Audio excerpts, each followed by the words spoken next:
Surabaya, 10 November tahun 1945. Asap mengepul dari reruntuhan gedung-gedung kolonial. Langit disayat oleh raungan pesawat tempur sekutu. Di tanah kota ini, rakyat, santri, dan kiai bahu-membahu mempertahankan kemerdekaan yang baru dikumandangkan pada 17 Agustus 1945. Mayoritas dari para laskar itu tak dibekali senjata modern, hanya bambu runcing, doa, dan satu keyakinan, mati di jalan Allah untuk negeri adalah syahid. Fatwa jihad menggema lewat suara Bung Tomo.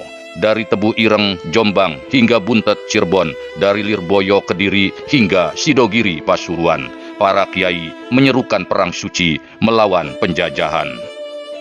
Tapi ada sesuatu yang hilang. Di tengah gegap gempita, pekik perjuangan, dan gema Allahu Akbar, ada satu kelompok yang nyaris tak bersuara.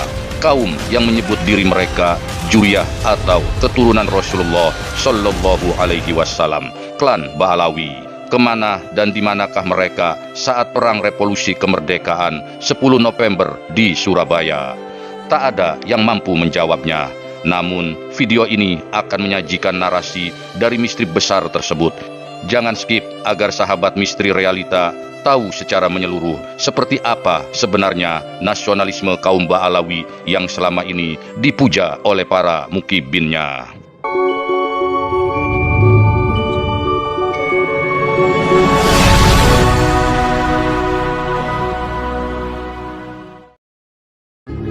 Assalamualaikum warahmatullahi wabarakatuh. Sejak awal kedatangannya di Hindia Belanda, Surabaya bukanlah kota asing bagi klan Ba'alawi.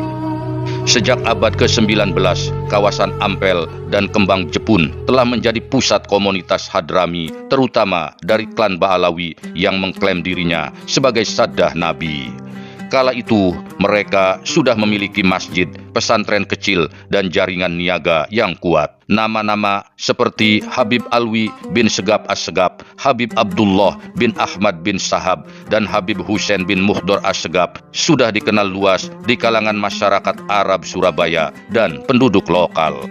Namun, ada yang aneh dan sangat misterius. Dalam catatan sejarah di seputar peristiwa heroik pertempuran 10 November 1945, nama-nama pembesar klan Ba'alawi itu tidak muncul.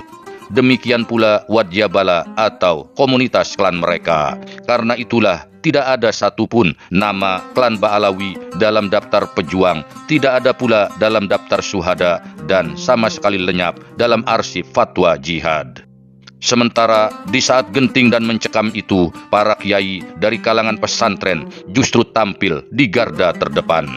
Kiai Haji Hasim Asy'ari dari Tebu Ireng memimpin barisan Nahdlatul Ulama. Kiai Haji Abbas dari Buntet Cirebon menyiapkan logistik dan amunisi untuk santri yang berangkat ke Surabaya.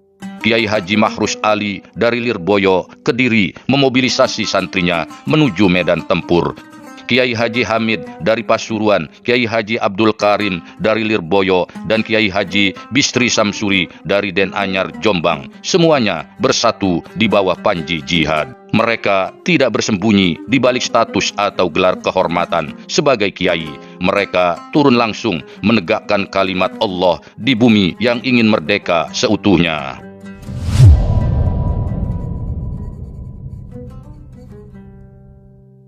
Dengan segala prioritas dan kemudahan yang diberikan kolonial Belanda, di kala itu klan Ba'alawi sudah hidup mapan tanpa perlu merasa terjajah. Di Jawa Timur sudah ada nama-nama ulama besar klan Ba'alawi seperti Habib Alwi bin Sagap As-Segap, tokoh masyhur di Surabaya. Habib Abdullah bin Ahmad bin Sahab dikenal di Pasuruan sebagai ulama karismatik. Habib Muhammad bin Idrus Al-Muhdor, ulama Singaraja yang sering berkunjung ke Surabaya. Habib Ahmad bin Abdullah Al-Atos, ulama Ba'alawi yang juga tinggal di Surabaya. Namun sekali lagi, tak ada satupun dokumen resmi baik dari arsip perjuangan nasional maupun lokal, catatan NU maupun koran-koran revolusi seperti Berita Indonesia dan Al-Jihad yang menunjukkan keterlibatan mereka secara langsung atau tidak langsung dalam perang 10 November 1945. Tidak ada fatwa atau seruan jihad, bahkan tidak ada pidato yang menyeru rakyat untuk melawan penjajah. Mengapa para pembesar Ba'alawi, bahkan seluruh anggota dari klan ini seolah berdiam diri atau bahkan bersembunyi di dalam rumah mereka masing-masing?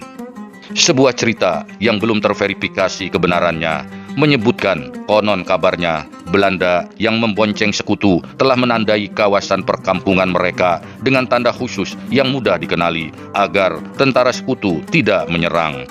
Seperti diketahui sejak awal kedatangannya, pemerintah kolonial Belanda memang sudah melakukan plotting kewilayahan agar imigran Arab Hadramaut, terutama klan Ba'alawi, tinggal di distrik atau perkampungan tertentu, sehingga banyak yang dikenal dengan nama Kampung Arab.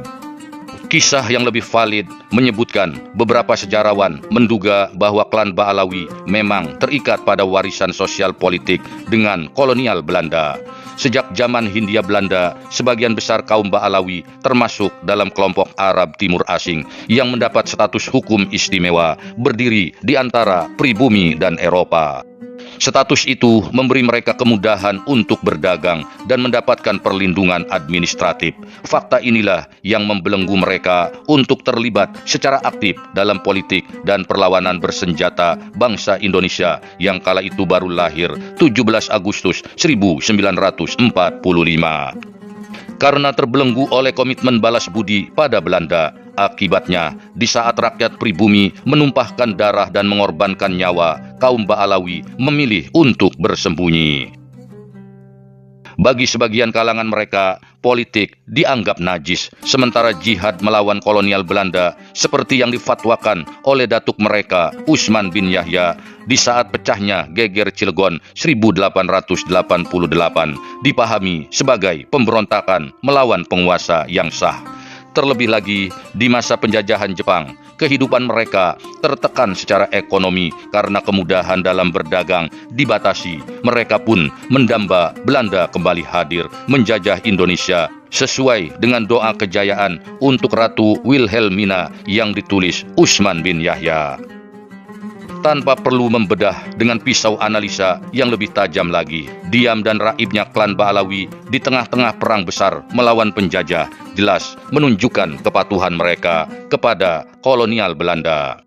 Ketika gemuruh pesawat sekutu meraung-raung di langit Surabaya, ketika bom-bom dijatuhkan, maka hanya ada dua barisan, yakni yang melawan dan yang membiarkan. Dalam lembar-lembar sejarah itu, nama Kiai Haji Hasyim Asy'ari, Kiai Abbas Buntet, Kiai Haji Mahrus Ali, dan ribuan santri, serta arek-arek Surabaya dan barisan pemuda menorehkan sejarah abadi dalam catatan bangsa Indonesia. Tapi di sisi lain, nama-nama besar dari klan Ba'alawi tenggelam dalam kesunyian yang panjang, seolah ini menegaskan suatu pertanda bahwa garis nasab tak selalu berbanding lurus dengan keberanian menegakkan kebenaran dan patriotisme. Sampai di sini, maka terjawab sudah apa yang dikatakan oleh Habib Ali bin Muhsin Assegaf dalam kitab karyanya Al-Istijadah min Akhbaris Saddah yang menyinggung bahwa kebanyakan Ba'alawi yang hijrah ke Nusantara adalah bertujuan mencari harta dunia, sehingga kepergian mereka pun tidak diridhoi oleh ulama Hadramaut. Bahkan Ali bin Muhsin Assegaf menyimpulkan, kebanyakan Ba'alawi yang hijrah ke Nusantara itu memang para pembangkang, sedangkan yang bertahan di Hadramaut adalah Ba'alawi yang baik dan cinta tanah air. Sahabat Misteri Realita, jika kalian ingin berpendapat, tulis di kolom komentar. Terima kasih sudah menonton. Jangan lupa like dan subscribe. Sampai jumpa di konten Misteri Realita lainnya. Wassalamualaikum warahmatullahi wabarakatuh.